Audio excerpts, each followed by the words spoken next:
7편인데요. 시편 7편도 다윗의 시입니다.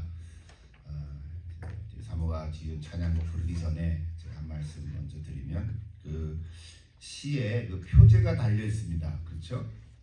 시편 한번 펴시고요. 시편 7편 거기 보면 표제가 뭐라고 되어 있습니까? 다윗의 시가yon, 그렇죠. 그 다음에 베냐민의 구시의 말에 따라 여호와께 드린 노래, 이렇게 되어 있습니다. 가끔은 시편에 아무 표제가 없는 경우도 더 많지만 이렇게 특별하게 표제가 달려 있는 경우가 있는데, 여기 특별히 두 가지죠. 시가yon, 이 시가연이라는 단어를 알면 오늘 시 전체의 그 분위기를 우리가 좀 이해할 수 있습니다. 조금 도움이 될 수 있습니다. 성경 전체에서 신구약 다 합해서 시가연이라는 단어가 여기 딱 한 번 나온다 그래요. 제가 다 찾아보진 않았는데 주석을 보면 딱 한 번 나온대요. 나온 거를 믿고, 자, 시가연이라는 게 무슨 뜻일까? 그냥 슬픔, 애가 뭐 이런 뜻인데요. 좀 더 정확하게 얘기하면 방황하다, 비틀거리다, 이런 동사의 언어에서 왔다는 거예요. 그러니까 시가연 하면 슬프고 애가 노래죠. 그래서 방황하다, 비틀거리다 이런 뜻인데, 그러니까 이 시는 다윗이 어떤 사건으로 말미암아 심하게 충격을 받고 비틀거리는 모습, 이해가 됩니까? 충격을 받으면 사람이 정신이 나가잖아요. 그러니까 비틀거리는 어떤 그 마음의 상태를 표현한 슬픔의 노래다, 그런 얘기예요. 그러니까 시편 7편은 참 슬픔의 노래예요. 그래서 어떤 학자는 이건 탄식시다, 탄식의 내용이 나오죠. 탄식시다, 이렇게 분류하기도 합니다. 제가 또 하나 찾아보니까 다른 주석, 호쿠마 주석을 가끔 보기도 하는데요. 거기 보니까 이렇게 돼 있어요.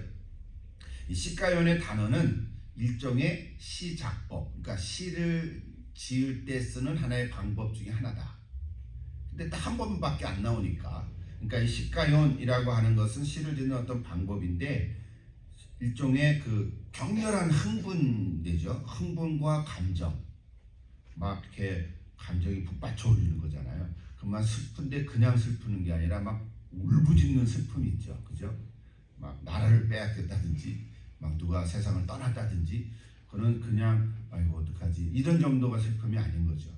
그 북받쳐 오르는 그 감정의 급격한 그런 동요 속에서 지은 시다, 이렇게 설명을 더 자세하게 했더라고요.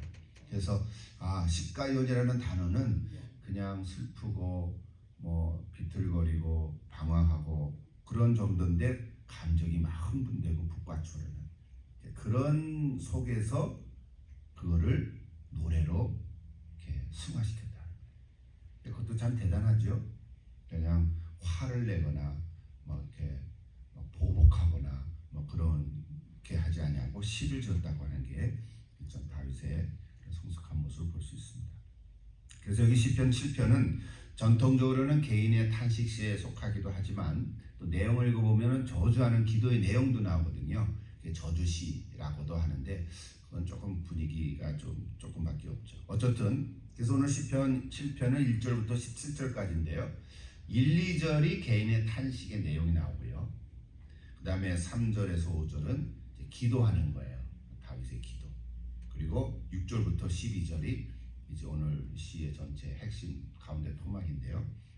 하나님의 왕권을 이게 선포하고 고백하는 그런 내용들입니다. 그리고 마지막 17절이 이제 감사, 이제 마무리를 하는 것입니다. 대충 이해가 되겠죠? 시가연, 이 단어를 하나, 여러분 그냥 뭐 상식적이고 지식적인 거니까 한번 이렇게 이해하면 될 것 같습니다. 또 하나 표제가 나오죠. 베냐민의 구시의 말에 따라 여호와께 드린 노래다, 이런 표제가 있는데, 이제 그 구시가 누구냐, 이게 이제 해결해야 될 질문이잖아요. 그러니까 베냐민의 구시라 그랬으니까, 베냐민은 이스라엘의 12지파 중에 하나잖아요. 근데 그 베냐민 지파에 속한 구시라는 사람인 거잖아요. 근데 구시라는 사람이 누군지는 전혀 알 수가 없어요. 근데 하나 추측할 수 있는 거는, 원래는 이스라엘 자손이 아니었는데 이제 여기 이방인이었는데 이제 이스라엘로 귀화해서 베냐민 지파에 속한 어떤 사람일 수도 있겠다, 이렇게 추측할 수 있죠. 베냐민의 구시라 그랬으니까, 구시라는 단어는 조금 뭐야 뭐 우리 집에 가면 흑인에 가까운 이름의 표현이잖아요. 굿이 하니까 그건 모르는 거예요. 그러니까 이제 그렇게 이제 추측이다. 근데 한 가지 분명한 거는 이스라엘 백성들이 출애굽할 때 출애굽 12장 38절에 보시면 수많은 잣족이라고 하는 단어가 나와요. 그러니까 애굽에서 살 때 오리지 100%의 유대인들만 출애굽한 게 아니고요. 거기에 있었던 많은 다른 종족들이 함께 다 따라 나와서 출애굽을 한 거거든요. 그래서 그 뿌리들이 많이 그냥 흩어져 있는. 그래서 출애굽기 여기 12장 38절에 보면 수많은 잣족 이런 단어가 나와요. 그대로. 그러니까 여러 종족들이 함께 나온 것이요. 그러니까 그 중에 하나일 수도 있는 거죠. 그러니까 정확한 설명은 없으니까 나중에 또 얘기하겠지만 아마도 이거는 또 사울 왕을 빗대어서 얘기한 것일 수도 있겠다. 이렇게 해석하는 부분도 있어요. 왜냐하면 사울 왕이 베냐민 출신이거든요. 그러니까 베냐민 출신의 사울 왕을 있는 그대로 베냐민의 사울 왕의 이렇게는 말 못한 거야. 그러니까 그냥 어떤 뭐 그냥 다른 사람의 이름을 그냥 이렇게 넣어가지고 이렇게 썼을 수도 있다. 이렇게 또 추측을 합니다. 이렇든 저렇든 우리는 알 길은 없지만 그래도 또 연구하는 학자들의 도움을 받아서 요만큼 정도 우리가 이해할 수 있는 게 감사하죠. 어쨌든요. 그래서 핵심 주제는요. 11절에 나오는 하나님은 의로우신 재판장이시라. 그 구절이에요. 그 단어예요. 그래서 오늘은 의로우신 재판장. 이게 핵심 주제고 또 제목으로 다기도 하고 그랬습니다. 그래서 사도 다윗이 이거는 그냥 자신의 어떤 고백이나 견해가 아니라 실제적으로 경험한 하나님으로부터 나온 어떤 고백이다. 이렇게 얘기할 수 있어요. 그래서 감사하고 찬양도 할 수 있는 그런 시라고 볼 수 있습니다.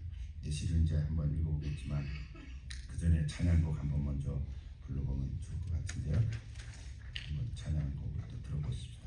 이제 이 찬양곡은 저보다 제 아내가 얘기하는 게 낫겠네요. 어떻게 빨리 부르라고 그러는데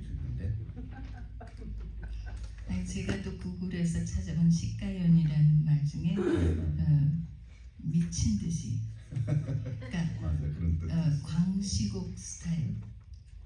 광시곡이 뭔지 알죠? 예. 미칠 광. 예. 그러니까 근데 뭐 하여튼 그런데 미친 듯이 어떻게 부를지 저도 모르겠어요. 그래서 전에 4월 달에 먼저 지어놨는데 제가 이 시는 시가연인데 이러한 분위기다 그랬더니 그러면 다시 지어야 돼. 그래서 어제 다시 지은 거야 이게. 참 나는 신기해. 이렇게 짓겠다고 생각해서 또 하나 나오는 거 보면 진짜 하나님 주신 탤런트인 건 사실인데 한번 불러보십시다. 예? 불러보면 그 느낌을 이제 전해주면 되겠죠.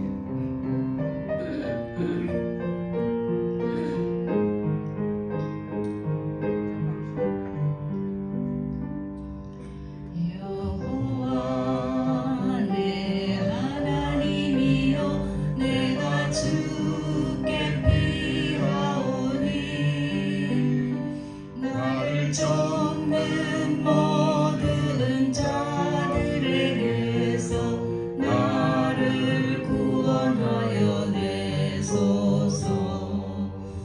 오 주여 만약 내게 죄가 있다면 원수들에게 짓밟혀도 좋습니다.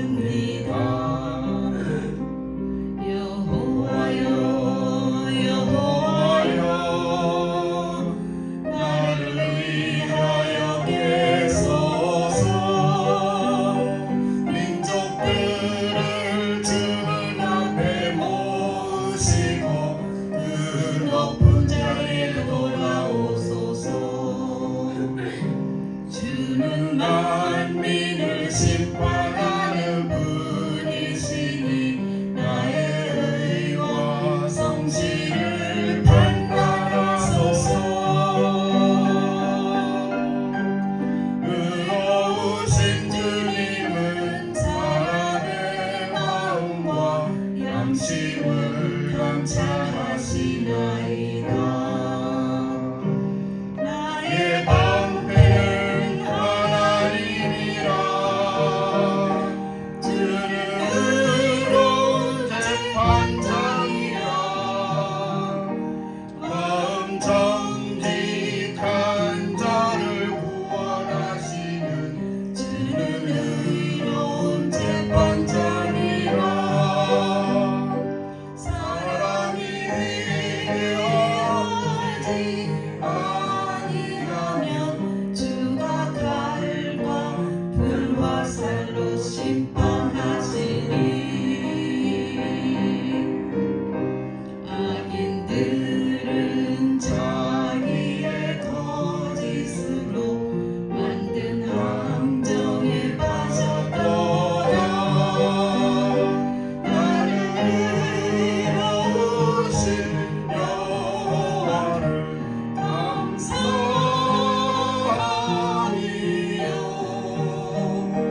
지존하신 주의 이름을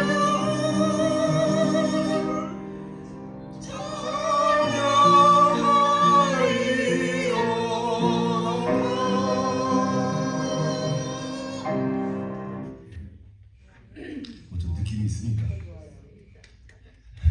우리를 위해서 천천히 부르는 거예요. 사실은 이게 템포를 빨리 불러야 되는 그 느낌이 막 뭐랄까 뭐그 데모할 때 부르는 그런 곡들 있잖아요. 행진곡 같이 막 으쌰 으쌰 할 때 그런 톤으로 만든 것 같아. 그래서 이걸 좀 빨리 부르면은 그런 게 느껴질 것 같아. 한 번 더 불러보세요. 좀 빨리 해서 못 따라가도 한번 불러보십시오. 제 목도 지금 못 따라오는. 아, 목도 못 따라가. 그래도 해봅시다. 피아노 소리만 들어도 좋을 것 같아. 자, 한번 해봅시다. 할 수 있는 부분은 따라하고요. 넘어가면 돼요. 여호와 하나님이여, 내가 주께 빌하오니 나를 쫓는 모든 자들에게서 나를 구원하여 내소서. 주여 만약 내게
오늘 시편 7편인데요.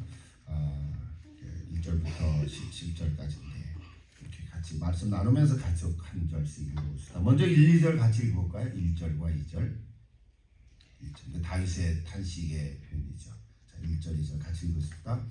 여호와 내 하나님이여, 내가 주께 피하오니 나를 쫓아오는 모든 자들에게서 나를 구원하여 내소서. 건져낼 자가 없으면 그들이 사자같이 나를 찢고 뜯을까 하나이다. 예. 여기 주께 피하라 하는 단어 나오죠. 지난주 31편을 통해서도 그 얘기했죠. 주께 피하는 자는 복이 있다 그랬어요. 주께 피한다고 하는 게 아주 중요하다 그랬어요. 우리 특히 신앙인 하나님 믿는 자들은 잠시 어떤 어려움이 처했을 때 주께 피하는 게 일단 중요하다 그랬어요. 주께 피하면 그 다음에 길이 보이는 거죠. 자, 다윗은 지금 주께 피한다고 하면서 자신을 쫓아오는 모든 자들에게서 구원해달라고 호소하고 있죠.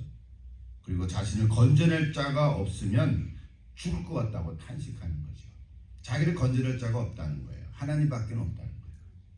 사람들이 나를 건져낼 수 없다는 거예요. 누가 지금 쫓아오는 거죠? 그렇죠. 베냐민의 구시라고 하는 건데 우리가 보통 사울 왕의 군사들이라고 말하고 있어요. 사울 왕이 한 300명의 군사를 가지고 쫓아갔잖아요. 다윗을 죽이려고. 그러니까 직접적으로는 베냐민의 사울 이렇게 말은 안 하지만 베냐민의 구시, 아까 지금 잠깐 언급한 것처럼 뭐 그렇다라고 말하는 건 아니에요. 그렇다라고 우리는 확인할 길은 없지만 전체적인 흐름과 배경을 보면 그런 것이 아닐까 이제 그런 얘기인 거죠. 그러니까 전혀 다른 사람인 것처럼 말한 거죠 지금. 그러면 사무엘상 시간이 많이 없지만 여러분 잘 아는 얘기인데 잠깐 언급하면 사무엘상 24장에 보면 다윗을 이제 잡으려고 300명의 군사들을 가지고 여기 엔게디 황무지 어떤 구 속에 숨었죠. 예, 다윗의 부하들하고 구 속에 숨었다고요. 근데 이 참 재미나요. 사무엘에 그런 것도 있어. 사울 왕이 좀 뒤를 보려고 그 굴 안에 들어와서 이제 뒤를 보고 있는데 다윗의 부하들이 다윗이요 찬습니다. 하나님이 우리에게 지금 찬습니다. 가서 지금 뭐 이렇게 내리고 지금 볼일을 보고 있으니까 꼼짝 못할 거 아니에요. 혼자 들어왔으니까 부하들은 저 밑에 있고.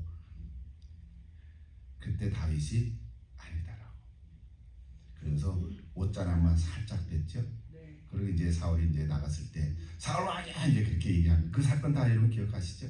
사무엘상 24장에 나오는 거예요. 근데 거기서 9절부터 15절까지 쭉 읽어보면 나오는데 15절 14절 보면 이렇게 나와 있어요. 이스라엘 왕이 누구를 따라 나왔으면 누구의 뒤를 쫓나이까? 제가 요거 하려고 인용한 거예요. 죽은 개나 벼룩을 쫓음이니이다. 그러니까 다윗은 자신을 뭐라고 비유한 거예요. 나 죽은 개나 벼룩과 같은 사람인데 그거를 죽이려고 이렇게 쫓아다닙니까? 지금 그런 얘기하는 거예요. 그러즉 여호와께서 재판장이 되어 나의 왕 사이에 심판하사 나의 사장을 살펴 억울함을 풀어주시고 나를 왕의 손에서 건지시기를 원하나이다. 이게 사울 왕한테 한 얘기거든요. 근데 거기에 보면 15절에 여호와께서 재판장이 되어 나와 왕 사이에 심판하사 이미 그 얘기를 했는데 오늘 시의 7편에 보면 그 구절이 나와요. 심판자는 오직 하나님이시다. 그렇게 얘기하는 거예요. 당신이 이스라엘 왕인데 나같이 죽은 게 벼룩과 같은 자를 쫓으니까 이제 그런 얘기예요. 하나만 더 보면요. 십광야에 있는 하길라 산에 또 숨어 있을 때예요. 이때는 이제 사울 왕이 이제 군사들하고 이제 잠자는데 밤에 잠을 자니까 살짝 들어가가지고 또 이제 죽일 수 있는 찬스가 있는데 그때도 죽이지 않고 뭐만 갖고 나왔어요. 물병, 창하고 물병만 싹 들고 나왔죠. 예. 그때도 이게 사무엘상 26장인데요. 그때는 뭐라고 표현했냐면요. 그런즉 청하건대 여호와 앞에서 먼 이곳에서 이제 나의 피가 땅에 흐르지 말게 하옵소서. 그다음 이렇게 썼어요. 다윗이 이는 산에서 메추라기를 사냥하는 자와 같이 이스라엘 왕이 한 벼룩을 수색하러 나오셨습니다. 이때는 뭐라고 표현해요? 자기를 메추라기 하고 한 벼룩 같다고 비유를 한 거예요. 자, 아까는 죽은 개라고 비유를 했습니다. 그러니까 지금 뭘 얘기하는 게 사울 왕 당신은 사자 같은데 이런 죽은 개, 벼룩, 메추라기 같은 그거 하나 잡으려고 이렇게 나를 쫓아다닙니까? 아까는 그래서 그렇게 하니까 또 돌아갔다고요. 그러니까 한참도 지난 다음에 또 온 거거든요. 그러니까 다윗이 지금 사울 왕의 군사들을 그렇게 쫓기고 있으니까 이제 하나님께 기도하는 거예요. 그게 3절에서 5절이에요. 기도 한번 더 같이 읽어보십시다. 3절에서 뭐라고 기도했을까요? 여호와 내 하나님이여, 내가 이런 일을 행하였거나 내 손에 죄악이 있거나 화친한 자를 악으로 갚았거나 내 대적에게 까닭 없이 빼앗았거든 원수가 나의 영혼을 쫓아 잡아 내 생명을 땅에 짓밟게 하고 내 영광을 먼지 속에 살게 하소서. 무슨 얘기예요? 내가 이런 나쁜 짓하고 죄가 있으면 나를 죽어도 괜찮습니다. 나는 죽어도 한이 없습니다. 지금 그렇게 얘기하는 거죠. 그러니까 반어법으로 뭐예요? 다윗이 지금 나는 이런 못된 짓 하지 않았습니다. 사울 왕을 죽일 수 있는 기회조차도 내가 죽이지 않고 옷자락을 베고 창과 물만 갖고 왔습니다. 물병만 갖고 왔습니다. 그렇게 말하는 거잖아요. 그러니까 다윗이 그런 모습으로 지금 억울함을 이렇게 표현하는 거죠. 하나님이 해결해 주옵소서. 내가 직접 해결한다고 되는 게 아닙니다. 여기서 우리가 교훈 하나 받을 수 있어요. 1절, 3절에서 5절 사이에 우리도 살다 보면 억울한 일을 당할 수도 있죠. 그죠? 뭐 사람들 속에서 당할 수도 있고 사건 때문에 당할 수도 있는데 원수를 죽인다고 억울함이 해결되는 건 아니라는 거예요. 짧은 문장인데 이해가 되죠? 지금 다윗 왕이 그렇게 영적으로는 좀 성숙한 거예요. 내가 사울 왕을 날 쫓아온다 그래서 죽인다고 해결되는가? 사울 왕은 죽여서 다시는 나를 안 쫓아올지 모르지만 자기 마음속에 있는 그거는 풀려지지 않는 거죠. 사실 오히려 더 짐이 될 수도 있죠. 그러니까 이거를 오늘 우리에게 그냥 적용하면 우리 삶 속에 참 속상하고 억울한 일이 있을 때 그냥 한바탕 한다고 해결이 되나? 해결이 되는 게 아니라 누구한테 맡겨요? 하나님께 맡겨야 된다. 이게 시간이 걸리는 거야. 그 사이까지는 기다려야 되잖아. 끙끙 앓는 거야. 언제 하나님 해결해 주시겠어요? 이제 그러는 거지. 자, 그 다음 두 번째 큰 부분 봅시다. 6절에서 14절까지인데요. 이럴 시간이 많지 않아서 한 절씩 읽지 못하지만 여러분 눈으로 보고 이해를 하십시오. 이 주제는 하나님의 의로우심, 하나의 왕권이라 그랬죠. 하나님의 그 자리에 올라가셔서 하셔서 그 일을 행하시옵소서 뭐 이런 기도인데요. 악인들의 운명에 대한 얘기입니다. 7절부터 쭉 읽어보면 이제 그 얘기가 나오는데요. 자, 8절을 한번 같이 보십시다. 8절. 자신의 삶에 정직했다고 생각한 다윗이 이렇게 기도하는 8절. 여호와께서 만민에게 심판을 행하시오니 여호와여 나의 의와 나의 성실함을 따라 나를 심판하소서. 그렇죠. 자, 하나님이 만민을 다 심판하시는 자리에 서서 하나님이 심판주죠. 그렇죠? 저도 심판하시옵소서 그러는 거죠. 나의 정직함, 나의 삶을 따라서 나를 심판하옵소서. 나도 그 안에 들어가겠습니다. 나 빼고 심판하라는 얘기가 아닌 거죠. 우리도 이렇게 기도할 수 있어요. 하나님, 제가 하나님 앞에서 지금 이렇게까지 말하지 못할 올바르게 살았다고 이렇게까지 말을 못할지 몰라. 그렇죠? 근데 우리는 어떻게 말할 수 있어요? 내가 올바르게 살라고 몸부림친 건 있지 않습니까? 이렇게 얘기하면 돼. 몸부림은 쳐봤죠? 그것도 안 해봤어요? 그건 해봤을 거예요. 우리는. 그죠? 내가 하나님 앞에서 올바르게 살았습니다. 이렇게까지는 못할지 모르죠. 뭐 그렇게 산 것도 있고 그렇게 못한 것도 있으니까 있고 없고잖아요. 그러니까 뭐라고 표현하면 내가 올바르게 살라고 몸부림을 쳤은 거 하나님은 기억하시겠습니까? 기억하지 않습니까? 나를 알지 않습니까? 이렇게 얘기하는 거예요. 그래서 내가 몸부림 쳐왔던 것을 기억해 주시옵소서. 우리는 그렇게 기도할 수 있어요. 여러분 그렇게 기도하십시오. 그죠? 기도하십시오. 오늘 이 자리에 이렇게 목요일날 기도해 온 것도 그 몸부림치는 것 중에 하나잖아. 사실은요. 뭐 안 와도 되고 누가 뭐라 그럴 사람도 없고. 근데 일부러 일상 잠깐 멈추고 와서 그래도 기도하고 늘 짧은 1시간밖에 안 돼서 좀 아쉽긴 하죠. 1시간 한 10분씩 할까? 여러분 기도를 좀 더 많이 하면 좋겠는데 그래서 정말 내가 하나님 앞에 올바르게 살라고 몸부림쳤던 것은 하나님 나를 알지 않습니까? 하나님께서 해결해 주시옵소서. 그렇게 기도하시면 하나님께서 반드시 들어주실 거예요. 또 10절 좀 넘어가 10절 11절 요게 이제 오늘 본문의 핵심인데 같이 또 읽어보십시다.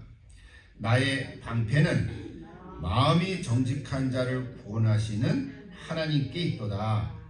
하나님은 의로우신 재판장이시며 매일 분노하시는 하나님이시도다. 하나님 매일 분노하십니까? 그만큼 지금 다윗이 하나님께 올려드리는 거예요.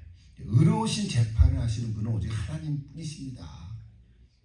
나와 사울 왕 사이의 이 아픔을 해결해 주시옵소서. 그렇게 얘기하는 거죠. 결국은 역사를 보면 우리는 그 끝을 알죠. 끝이 어떻게 됐어요? 사울이 죽었죠, 그죠? 다윗이 왕이 됐잖아요. 근데 그렇게 되기까지 다윗이 얼마나 마음고생을 많이 했겠어요. 그거를 우리는 기억해야 돼요. 오늘 이 세상에서도요, 판사들이 많죠, 그죠? 뭐 어느 나라나 판사들이 다 있어요.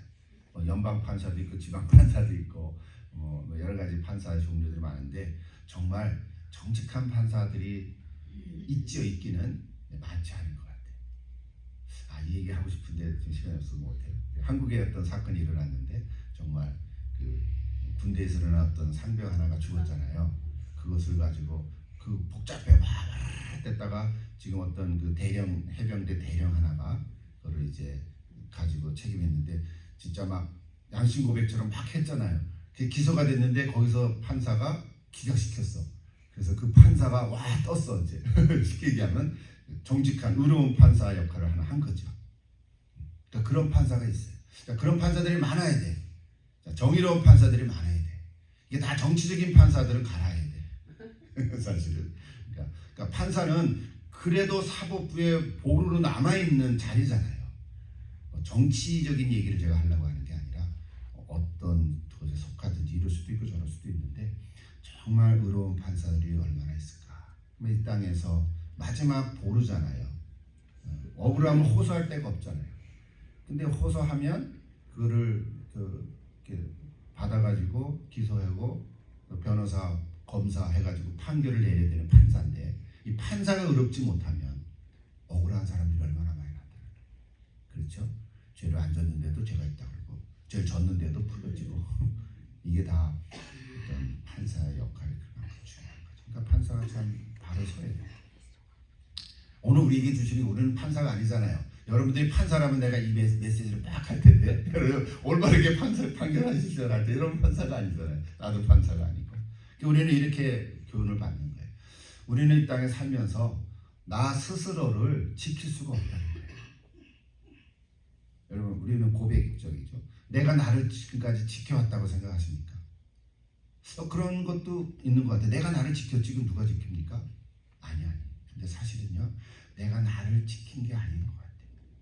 여러분 내가 원한다고 나를 지킨 것도 없고요. 내가 원하는 대로 지켜지는 것도 아닌 거예요. 돌이켜보면 내가 나를 지켰다고 하는 건 착각인데 사실 하나님이 나를 지켜주신 거예요. 어떤 사고가 일어났을 때도 어떤 사고 속에서도 정말 생명을 잃은 경우도 있고 근데 나는 살아난 경우가 있잖아요. 그러면 내가 나를 지킨 게 아니고 정말 기적적으로 살아난 걸 하나님이 지켜주신 거죠. 꼭 그런 어떤 기적적인 사건을 경험해서만은 아니라 일상생활 속에서도요. 나를 지켜주시는 분은 하나님이시다. 예, 그 고백이 있을 때 우리는 평안함이 있습니다. 괜찮습니다. 그게 감사한 거예요. 그래서 하나님께서 나를 지켜주셔요. 이건 어떤 사건도 그렇고 사람 사이에서도 그렇고 오늘 다윗 왕처럼 어떤 관계 속에서 억울함을 당할 때도 그렇고 하나님이 나를 지켜주셨다. 이 고백을 가지고 우리는 살아가는 거예요. 혹시 여러분도 그런 상황과 처지가 있으면 낙심하지 마십시오. 좀 시간이 걸리더라도 좀 참고 견디는 부분들은 있겠지만 하나님만이 의로우신 분이시다. 하나님만이 나를 판결하시고 나를 지켜주실 것이다. 다른 사람들의 말로 인해서 속상해하지 말라는 거예요. 그렇다. 그러니까 내가 직접 나서서 해결한다고 해결되는 게 아니라 이 말이에요. 문제가 더 꼬일 수도 있죠. 이게 참 힘들어요. 시장에서 산다는 게 참 그래서 힘든 거예요, 사실은. 세상적으로 살면 한바탕 와랑탕 해가지고 해결되고 뭐 그냥 끝장내 버리면 좋을 것 같은데 이게 그렇게 되는 게 아니라.